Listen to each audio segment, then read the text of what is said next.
जागतिक पर्यटनाच्या नकाशावर सोलापूर जिल्ह्याला आणून स्थानिक स्तरावर मोठ्या प्रमाणावर रोजगार निर्मिती करणे, यासाठी जिल्ह्याच्या भौगोलिक परिस्थितीचा लाभ घेऊन जल, कृषी, धार्मिक व विनयार्ड पर्यटनाच्या अनुषंगाने विविध सोयी सुविधा निर्माण करण्यासाठी प्रशासनाकडून सुमारे 250 कोटीच्या एकात्मिक पर्यटन विकास आराखडा सादर केला आहे। त्यास मान्यता देण्यात येत असून यावर्षीच्या अंदाजपत्रकात निधी उपलब्ध करून देण्यासाठी शासन कटिबद्ध राहील, अशी ग्वाही पालकमंत्री चंद्रकांत पाटील यांनी दिली। जिल्हा नियोजन समितीच्या सभागृहात एकात्मिक पर्यटन विकास आराखडा मान्यतेच्या अनुषंगाने आयोजित बैठकीत पालकमंत्री चंद्रकांत पाटील बोलत होते। यावेळी जिल्हाधिकारी कुमार आशीर्वाद, खासदार प्रणिती शिंदे, खासदार धैर्यशील मोहिते पाटील, आमदार सुभाष देशमुख, आमदार संजय शिंदे, निवासी उपजिल्हाधिकारी मनीषा कुंभार, जिल्हा नियोजन अधिकारी दिलीप पवार, सार्वजनिक बांधकाम विभागाचे अधीक्षक अभियंता संजय माळी आदी उपस्थित होते। सोलापूर जिल्ह्याची भौगोलिक रचना खूप महत्त्वपूर्ण आहे।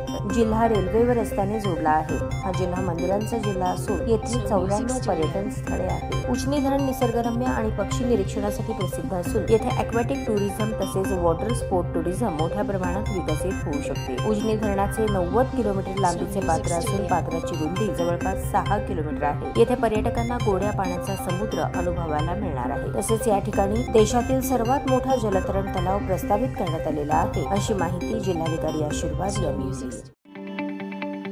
ताज्या बातम्या पाहण्यासाठी प्राईम महाराष्ट्र न्यूज चॅनलला सबस्क्राईब करा।